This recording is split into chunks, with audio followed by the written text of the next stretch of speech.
స్వామి శరణమయ్యప్ప. శబరిమల యాత్రలో మేమైతే ఎరిమేలులో ఉన్నాం స్వామి. ఎరిమేలు పేడతోళ్ళకి అయితే వచ్చాం. పేడతోళ్ళు అయితే చక్కగా జరుగుతుంది స్వామి.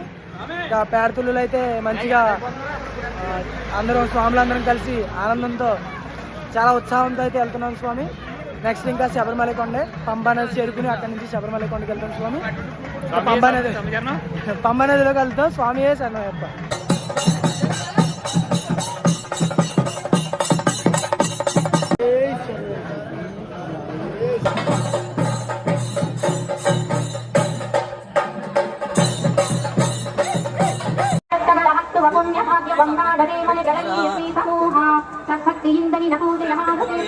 అయ్యప్ప నింద చరణంగళ